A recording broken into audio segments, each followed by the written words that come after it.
Okay, so here's our step 3. We're going to add the project description and do a little bit more cleanup on that cover page, and then this activity will be completed. So here we are. We have our title block set, the general notes set, the project location set, and now we're ready to do the project description. And that's going to come from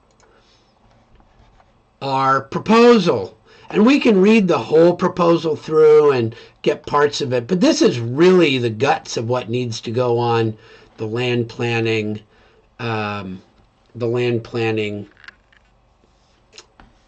cover sheet.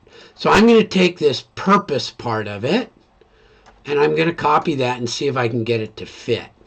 So there's copy back to here. Now remember, we need to go to this view over in the project browser, project description, double click, and I'm going to do some text. And I think I like that size. That 3/32 should be good. Click and Control V. There it is.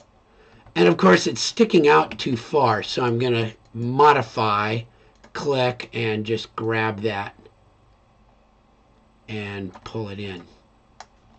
So that's there. And you know, it could be that I want to make that a little bit bigger. I'll show you how to do that later if it looks like we do need to. But that looks pretty good like that. So there's the purpose. Let's go grab the next part, the method, and let's see how that goes in there. Right click, copy, back to Revit, a new piece of text right below it,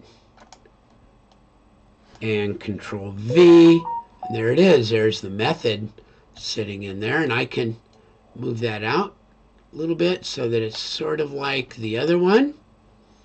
That looks pretty good. Escape. So that's looking pretty good.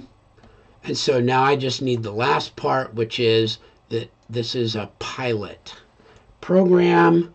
So right click, copy, back to Revit. Lots of going back and forth, but that's what life is for a designer. And Control V, and there it is. That looks pretty good. Now, if I want those to be a little bit bigger, click, click, Control. I see that these are at 3/32, and a 1/4 inch would be too big, but an 1/8 and 3/16 are also pretty common.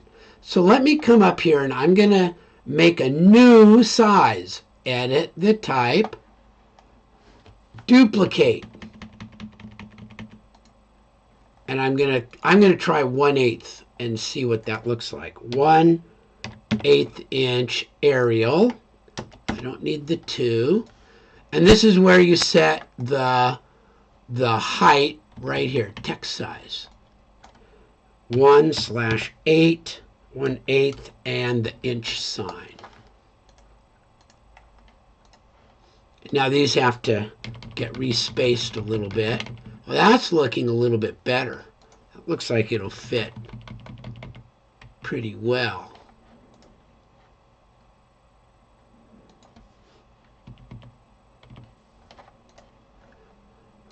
See what happens up here if I do this. I can make that one bold.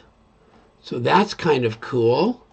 And I can underline it. That might look really nice. So I'm going to come down here, double click, hold my mouse down to highlight, go up bold, and underline. I think that looks really good. So here I did, I clicked in it, hold my mouse down to highlight, left button, bold, underline.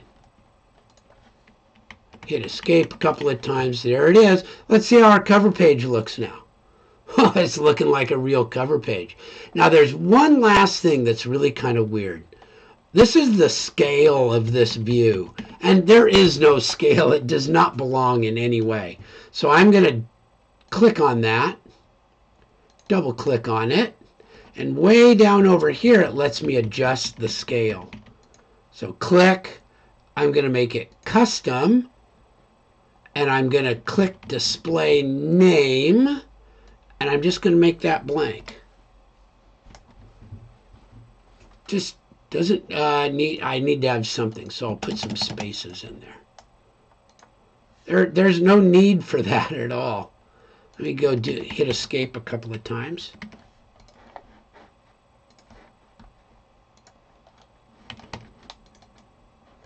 I double clicked outside of it. It was kind of having a hard time figuring out what to do, so I double clicked outside of it. So let's do that one. Double click. Find the scale. Custom. Display name. Highlight with my left mouse button. Couple of spaces. Okay. And I'm going to double click out here somewhere. And I need to do that on my third one. Double click. Click on the scale. Custom. Display name. Left button down. Couple of spaces. Okay. And double click outside of it. And now I've got a very good looking cover page that a planner could look at and read and just go, got it. I see what this is about. I see where it is. And I see that you have some general notes for your contractors so that they don't just go charging off and doing something weird. So there we go. So that's my last part. Save. And that is the end of activity 5.